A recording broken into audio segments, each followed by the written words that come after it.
la HJUT 106.9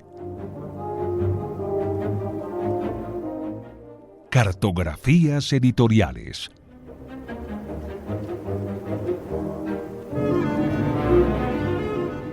Presenta y dirige María Elvira Jaramillo.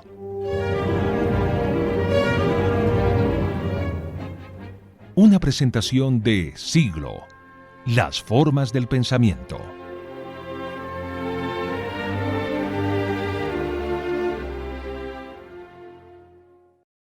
Dios, unión, patria y libertad. Compartimos historias, creencias y sueños. Sí, la libertad como un sueño. Uno al que se llega por la razón o por la fuerza. Este territorio de patrias clama esa ilusión hasta la muerte. Por eso el orden debe garantizar el progreso, la paz, la justicia y la soberanía. Nuestros lemas latinoamericanos crean esos caminos. En Colombia transitamos entre ser libres o morir.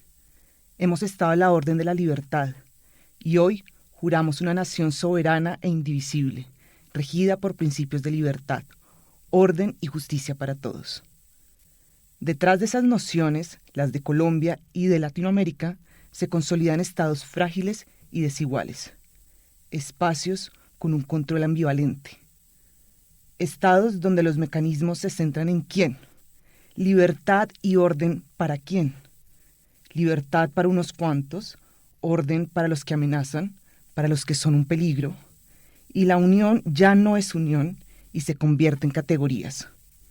Desde hace más de 200 años, esclavos, indígenas, negros. Ahora se suman campesinos, sindicalistas, jóvenes sin empleo, otros. Orden para establecer jerarquías y normas. Libertad para negar sistemáticamente los derechos y para crear periferias. Orden y libertad para sospechar, para castigar. Entonces, la historia del control del crimen en América Latina es también la historia del control social y de nuestra estructura política y económica. El legado del colonialismo, el sistema jurídico y penal, el capitalismo, las relaciones entre Estado y ciudadanía, las tensiones entre el sur y el norte global, todos esos son puntos en común e historias que se entrelazan en un territorio. Bienvenidas a un recorrido que cuestiona el presente y que proyecta un sistema más incluyente en donde el castigo no es la única alternativa. Bienvenidos al porqué y el cómo de las democracias sin ciudadanías. Este es el viaje del libro Orden y Libertad, una conversación para hacer de la libertad un sueño sin restricciones.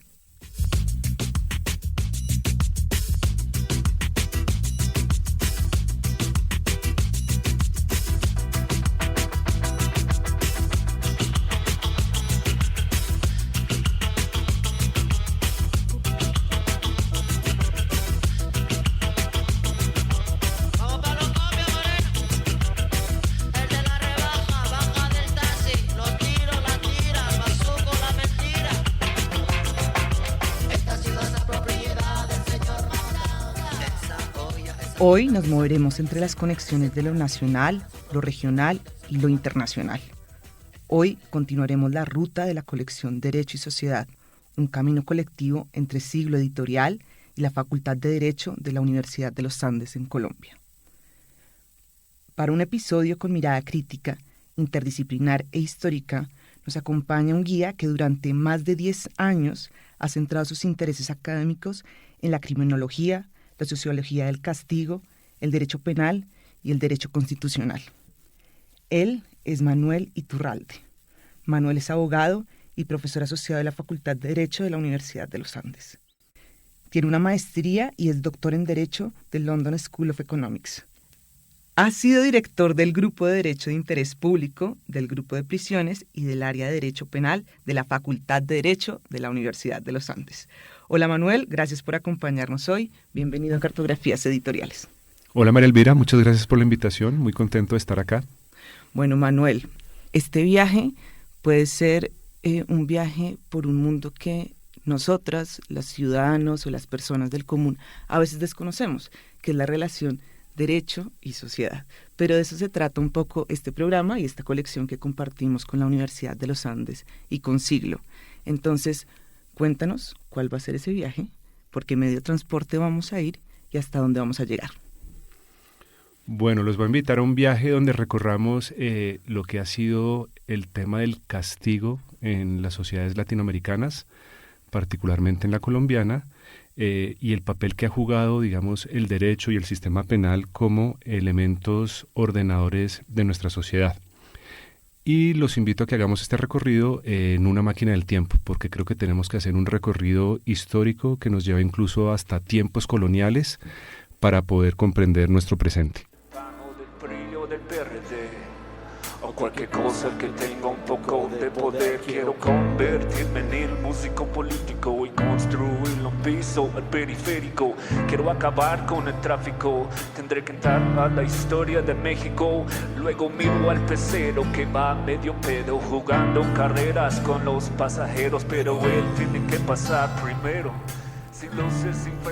Hoy vamos de viaje, vamos en una máquina del tiempo y vamos a pensar en diferentes categorías, mecanismos, situaciones que nos hacen pensar el derecho y el castigo hoy.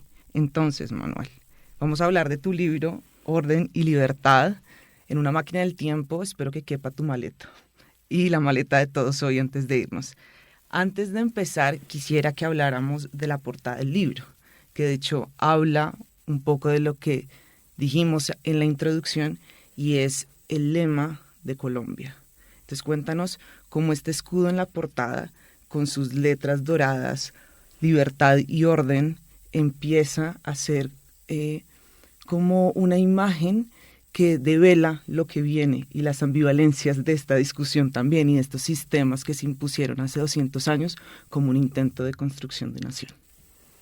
Bueno, para hablar de la portada del libro hay que hablar también del título. Yo creo que los títulos de los libros son supremamente importantes porque un poco invitan a los lectores a adentrarse en el libro y pueden ser algo llamativo o algo que espante a los lectores.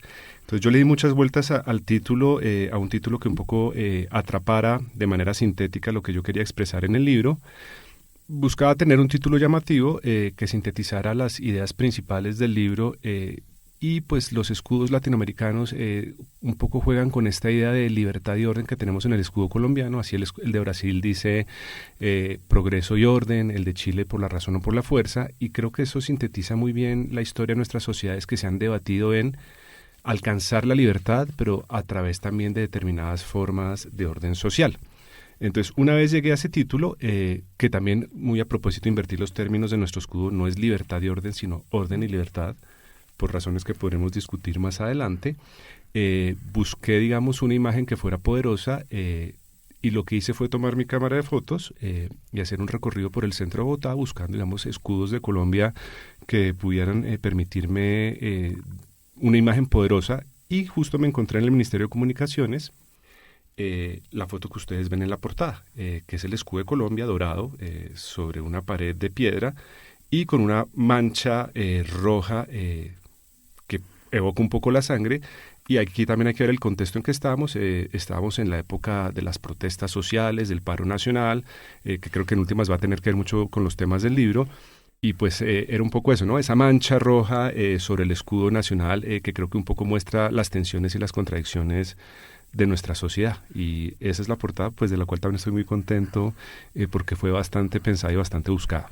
Entonces en esa maleta vamos a echar esas contradicciones, vamos a echar los movimientos sociales, la institucionalidad representada por este típico edificio, ¿no?, del centro de la ciudad y ese lema, libertad y orden, pero con el juego de que sea al revés. Y ya hablaremos un poco de eso, pero ahí empieza la otra pregunta, Manuel, y por eso es que la maleta es tan importante y es 10 años de investigación en esto. Lo dices varias veces en el libro.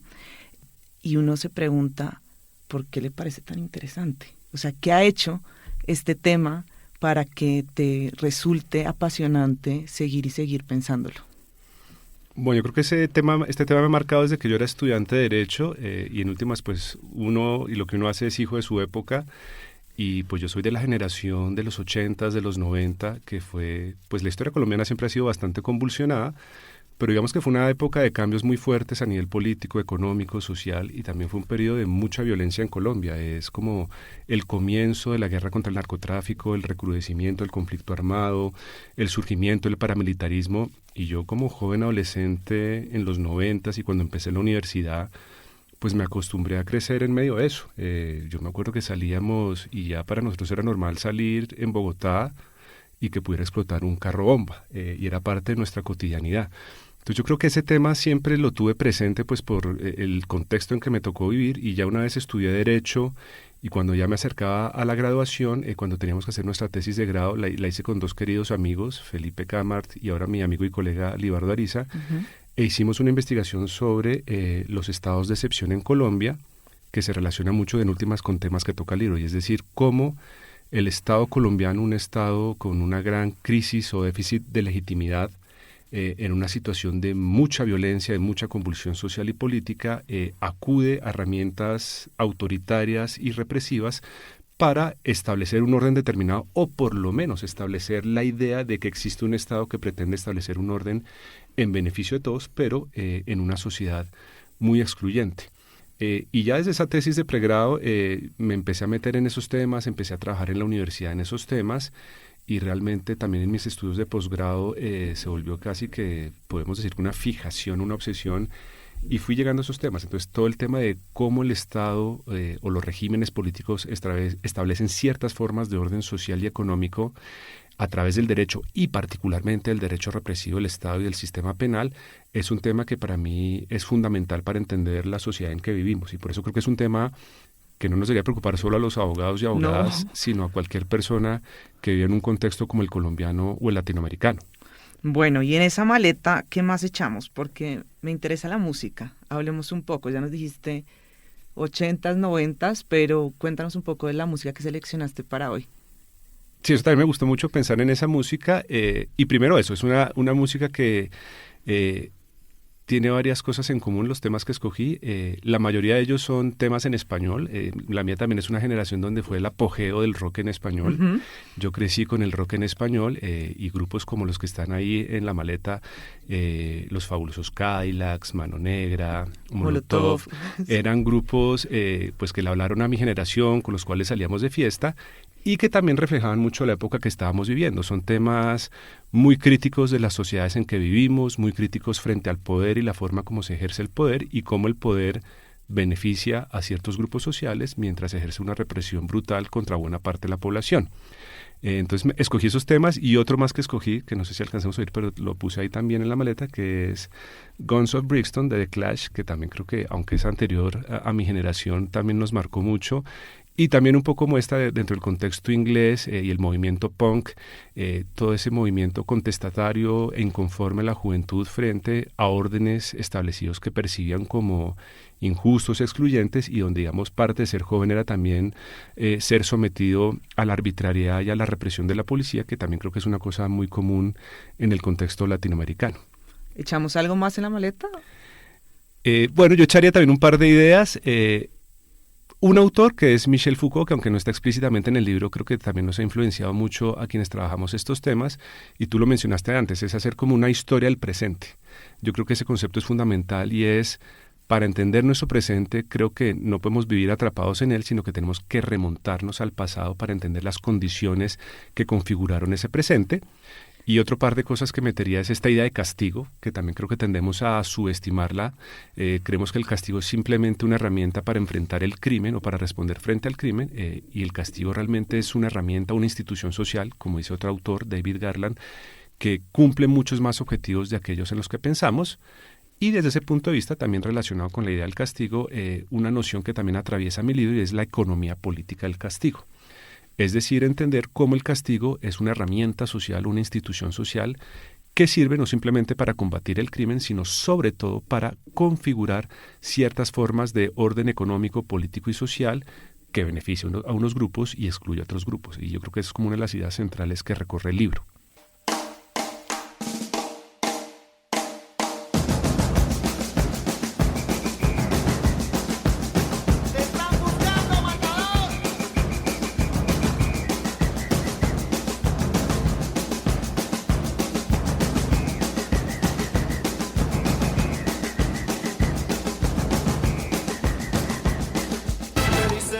plataformas y en barracas.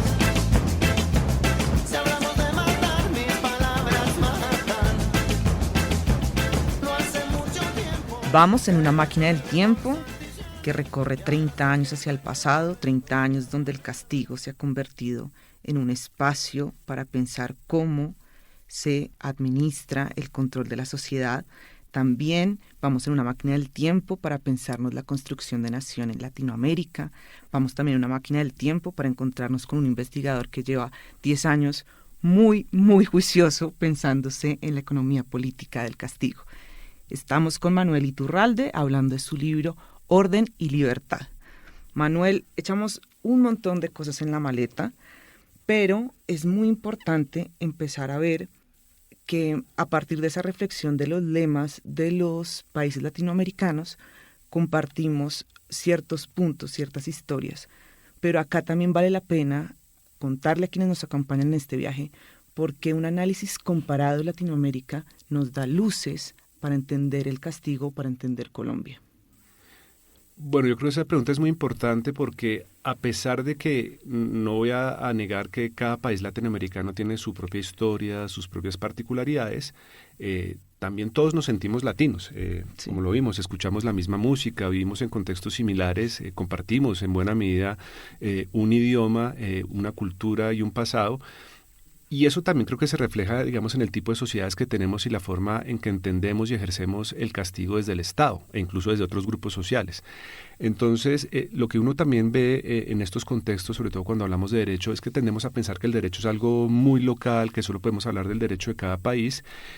Pero a pesar de esas diferencias que ya noté, uno también nota rasgos que son recurrentes en las sociedades latinoamericanas. Es decir, somos regímenes que hemos pasado por dictaduras militares, o por regímenes muy autoritarios como en el caso de Colombia, pero que también siempre hemos buscado, digamos, ese anhelo de la libertad y de llegar a regímenes democráticos donde se reconozcan los derechos, pero siempre a través de la imposición de órdenes bastante excluyentes y autoritarios. Y yo creo que esa es otra característica común de los países en América Latina, es el ejercicio excesivo o arbitrario de la autoridad en medio de contextos económicos y sociales muy desiguales, muy excluyentes, pero siempre como anhelando esos ideales de la independencia, de llegar a establecer regímenes democráticos que reconozcan los derechos de las personas. Y creo que un poco nuestros regímenes políticos se debaten en esa contradicción, ¿no? Como que a pesar de ese fuerte paréntesis que tuvimos de las dictaduras militares en buena parte de América Latina en los 70s y los 80s, siempre hemos anhelado ser regímenes democráticos, pero en medio de unas situaciones de mucha violencia y mucho autoritarismo. Y yo creo que eso también se refleja, digamos, en los altos niveles de criminalidad y violencia que hay en América Latina. Somos de la región, tal vez la región más violenta del mundo, y todo eso me llevó a pensar cuáles son esos rasgos comunes que pueden tener nuestras sociedades en estos temas y sobre todo cómo llegamos a tener esos rasgos, lo cual nos lleva, digamos, a relatar ese pasado y esa forma en que se construyeron los estados y las sociedades latinoamericanas después del proceso de independencia, que finalmente fue un proceso de independencia que tiene muchos puntos en común, porque nos independizamos de poderes coloniales como el español y el portugués, que rigieron en América Latina durante una gran cantidad de siglos. Cuando uno empieza a leer tu libro, Manuel, iba 200 años atrás y se da cuenta cómo la idea de orden era lo que prometía llegar a la libertad, pero era el orden que excluía, ¿no? Era el orden que no integra y era el orden para unos cuantos privilegiados. Que entonces uno empieza, bueno, vamos hacia adelante en esta máquina del tiempo, la cosa sigue siendo un poco parecida. Y después uno va leyendo y dice, pero este no solo es un libro que hace un análisis comparativo de 16 países latinoamericanos, sino que además hablas de la relación que hay entre el norte y el sur global. Yo creo que ese punto es muy importante porque no es solo decir, ay, miren cómo nos ven los otros o miren cómo somos nosotros que queremos llegar a hacer eso, sino que dices, el análisis del sur global tiene que permitir al norte global pensar en un futuro diferente o en unas realidades distintas. ¿Cómo entiendes tú esa relación entre norte y sur en el libro? Bueno, yo creo que también eso es muy importante y además es un tema muy en boga actualmente con todas las teorías neocoloniales y decoloniales, y es uno, mostrar cómo compartimos un pasado con aquello que llamamos el norte global, que básicamente en el contexto latinoamericano fueron los poderes coloniales europeos que nos invadieron y conquistaron hace varios siglos, cómo nuestro proceso de independencia, aunque fue una forma de desligarnos de esos poderes coloniales, finalmente, al ser un parte del proyecto de la modernidad donde se establecieron los ideales liberales de la democracia, el Estado de Derecho, en últimas tomamos ese modelo, o sea, nos tratábamos de alejar del norte global, pero tomando las herramientas o los marcos epistemológicos del norte global. Y hoy en día también vemos como existe una relación estrecha entre el norte y el sur global, que muchas veces es una relación no muy igualitaria, de mucha dependencia, pero donde también, digamos, el norte global aprende y se adapta a partir de las realidades y de las conexiones y relaciones que tiene con el sur global. Y de hecho una cosa que dicen mucho las teorías de coloniales y neocoloniales es como el sur global también existe en el norte global. Lo vemos como la forma en que el norte global trata a la inmigración, claro, a la delincuencia, que muchas veces son extranjeros, y cómo el sur global también se encuentra, digamos, incrustado en muchos contextos del norte global. Y creo que también Guns of Brixton, la canción de The Clash, habla de eso, ¿no? Cómo la policía ejerce ese poder autoritario tal y como lo ejercía en tiempos coloniales contra esos grupos que son considerados extraños, inmigrantes, delincuentes, peligrosos. Entonces también creo que siempre tenemos que pensarnos en relación con el norte para comprender mejor nuestra realidad, pero también para pensar cómo podemos transformar una y otra realidad que siguen fuertemente ligadas. Hay otra cosa, ya que mencionaste el colonialismo, la historia del colonialismo en nuestro territorio, y es como un nuevo colonialismo a partir de los objetivos de desarrollo sostenible, ¿no?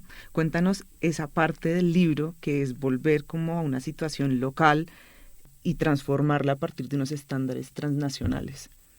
Sí, ese es un tema que trato porque, digamos, entre los objetivos del desarrollo sostenible que ha indicado la ONU, uno de ellos es superar, digamos, las situaciones de violencia y criminalidad que no dejan progresar o desarrollarse económica y socialmente a las sociedades. Y digamos que los países latinoamericanos, como dije ya, tan afligidos por la violencia y la criminalidad, tienden a abrazar estos objetivos como una forma de salir de la violencia, ¿no? Es esta idea de que si nos desarrollamos, si crecemos económicamente, si llegamos a ese bienestar económico, vamos a superar nuestros problemas.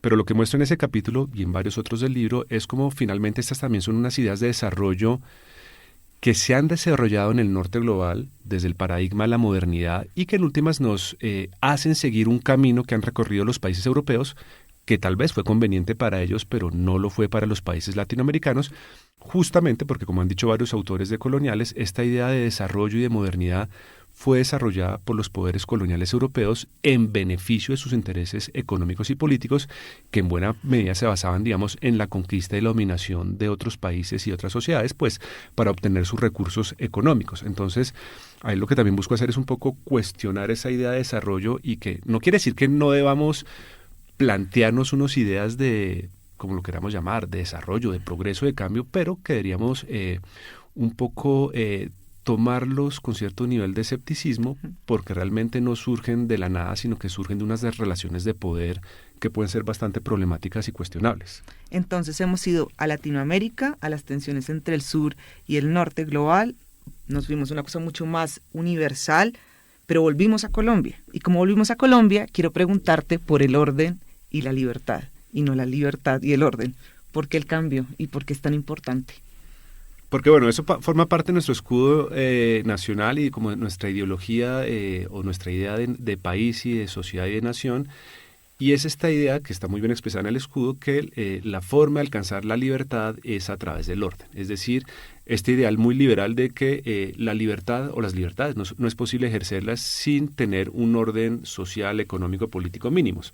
Pero con base en ese lema, lo que yo creo que ha sucedido en Colombia, y es lo que también he mencionado en otros escritos que he realizado, es esta idea de liberalismo autoritario. Es decir, que en nombre de la libertad hemos impuesto órdenes políticos y sociales autoritarios y excluyentes que en últimas terminan por beneficiar a ciertos grupos de la sociedad colombiana, pero excluyendo una gran cantidad de la sociedad colombiana. Y también otra vez nos remite al problema, que yo creo que es de los principales problemas de nuestro país, y es el problema de la desigualdad y la exclusión social.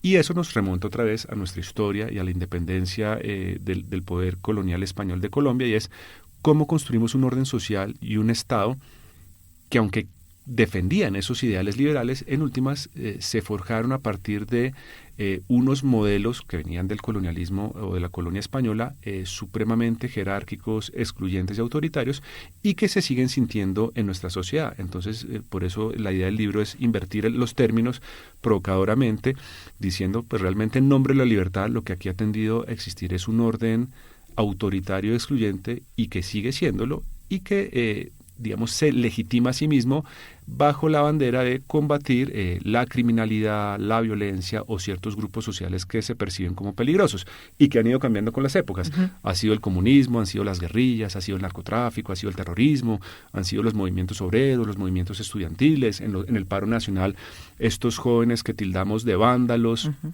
Entonces, el enemigo ha ido cambiando, pero creo que la retórica y las formas de establecer un orden político, económico, social bastante excluyente y bastante violento se siguen manteniendo desde que nos forjamos como país.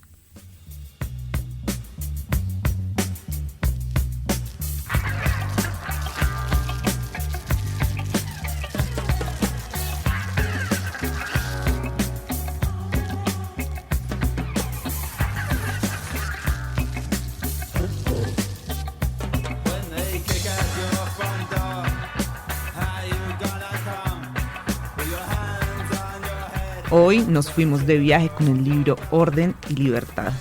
Llegamos al final del recorrido y llegamos también a una reflexión final, que es las recomendaciones de cierre del viaje, Manuel.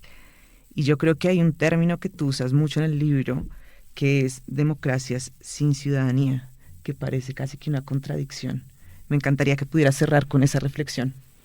Bueno, digamos, ese término me lo apropié de un autor brasileño, Piñeiro, que utiliza ese término para explicar los regímenes políticos latinoamericanos, y es que aunque hemos llegado a las formas democráticas, porque tenemos estados de derecho basados en un sistema democrático, son democracias sin ciudadanos. ¿Por qué? Porque buena parte de la población latinoamericana está excluida, digamos, de los beneficios de un estado de derecho, es decir, no gozan de los derechos que promete el Estado de derecho y por lo tanto tenemos regímenes democráticos que sin embargo no funcionan en beneficio de la mayoría de la población, que sigue viendo cómo los derechos y la libertad son una promesa no cumplida. Bueno, Manuel, muchas gracias por acompañarnos hoy, por guiarnos en esta ruta en el tiempo y por señalar cómo el mundo se debe pensar en el pasado para construir un presente diferente. Muchas gracias, María Elvira, fue un gusto estar con ustedes. Bueno, recuerden que el verdadero viaje termina en una librería. Pueden encontrar el libro Orden y Libertad en librerías de Colombia, en libreriasiglo.com o en plataformas digitales.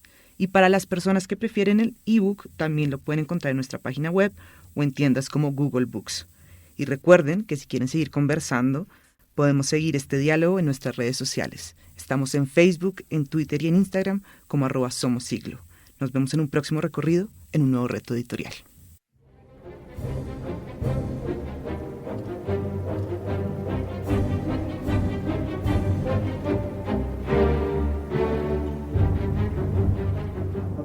En la HJUT 106.9, Cartografías editoriales.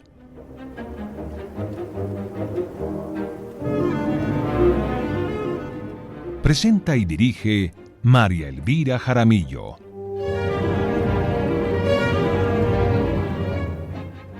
Una presentación de Siglo, las formas del pensamiento.